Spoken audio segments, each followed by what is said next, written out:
Let's try a little thought experiment. Picture the 19th century as this big, perfect, polished mirror. It's reflecting a world that makes sense, a world of order and reason and progress.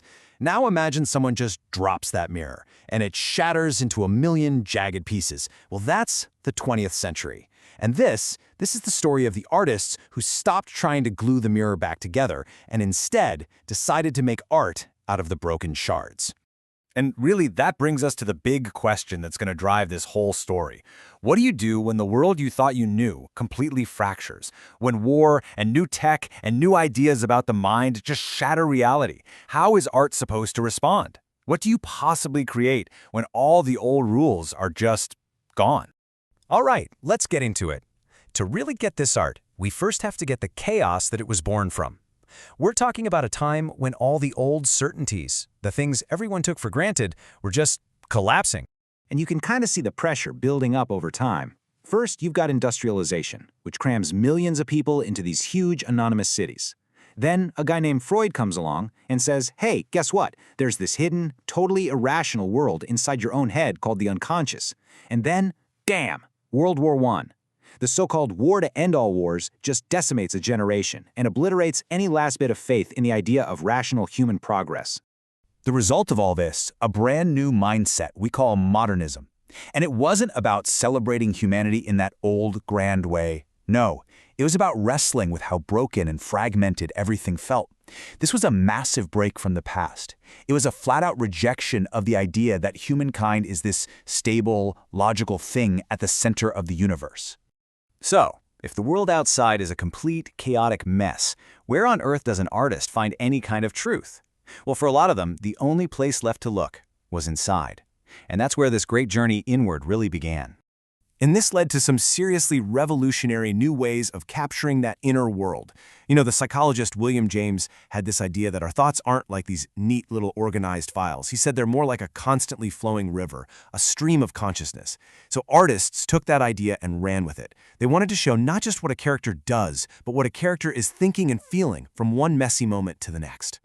And if you want to know just how radical this got, you have got to look at James Joyce. In his masterpiece, Ulysses, he ends the whole book with a character's internal monologue that's a single sentence stretching for more than 4,000 words. I mean, think about that. He was literally willing to shatter the rules of grammar to get closer to the real, chaotic truth of how we think. Now, this whole inward turn wasn't just happening in books. In painting and the visual arts, it created this huge fork in the road. On one side, you had realism, which was all about showing the world as it objectively looks. But then you had Expressionism, and its goal was to show the world as it subjectively feels. They didn't care about a photographic copy, they wanted to paint an X-ray of the soul. So how'd they do it? Well, the Expressionists had a pretty distinct toolkit. They'd paint these warped, nightmarish cityscapes with jagged lines and totally unnatural colors, all to get across that feeling of modern anxiety. They were definitely reading their Freud, because they would twist and distort the human body itself to try and show our inner psychological turmoil. This was art as just raw, unfiltered emotion. But, you know, for some artists, just exploring their feelings wasn't nearly enough. The problem wasn't just in their heads. It was the whole system, the logic, the reason, the progress that had led straight to the industrial slaughter of World War I. So their art wasn't going to be a reflection. It was going to be an attack. And the first wave of that attack was Dada. These guys were basically the original art world punks. They popped up in neutral Switzerland, a refuge for artists fleeing the war, and they were fundamentally anti-everything. If society said something was logical, they'd be illogical. If the establishment said something was beautiful, they'd make it ugly. They were anti-war, anti-establishment, and most importantly, anti-meaning. Their whole goal was to destroy meaning by just embracing pure, random chance. One of the leaders, Tristan Tzara, even published a literal recipe for how to do it. You can just picture it, right? Someone in a smoky cafe pulling words out of a bag. And that last line, the poem will resemble you, that's the whole joke. It's a perfect reflection of a random creator living in a random world. And this right here, this is probably Dada's most famous, or maybe infamous, weapon, the ready-made. So Marcel Duchamp didn't sculpt this. He didn't craft it. He just went to a plumbing supplier, bought a urinal, turned it upside down, signed it with a fake name, and called it art. And with that one move, he posed this absolutely revolutionary question. Is art about the physical skill, or is it about the idea? He blew the doors clean off the definition of what art could be. But of course, you can only burn things down for so long. And out of the ashes of Dada, something new started to take shape.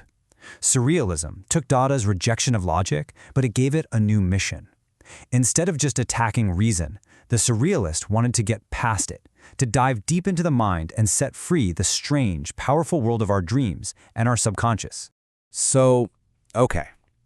After all the deep dives inward, and after all the attacks on meaning, what's left? You get this kind of deep philosophical silence. The mirror is shattered. All the old answers are gone. So, what now?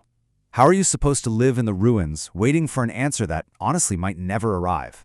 And this brings us to the heart of absurdism. It's super important to get this right. It's not just a simple belief that life is meaningless. No, it's about the conflict. It's about that painful, sometimes ridiculous gap between us as humans, desperately searching for meaning and purpose, and a universe that just gives us silence. That gap right there, that is the absurd. So what do we do about it? The philosopher Albert Camus offered this just breathtaking answer using the old Greek myth of Sisyphus. You know the guy. He's condemned by the gods to push a huge boulder up a hill for all eternity, only for it to roll right back down every single time. Camus says that the most important moment is when Sisyphus is walking back down the hill. He is fully aware of how pointless his task is, but he chooses to go push the boulder again anyway. In that choice, he finds freedom.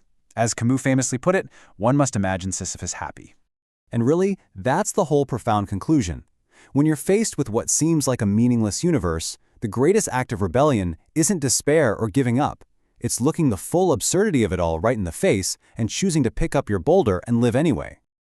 All of these artists, in their own way, held up the broken pieces of their world and forced people to see a new kind of reflection. Which leaves us with one last, pretty urgent question. In our own fractured, chaotic, and pretty uncertain times, who's holding up the mirror for us now?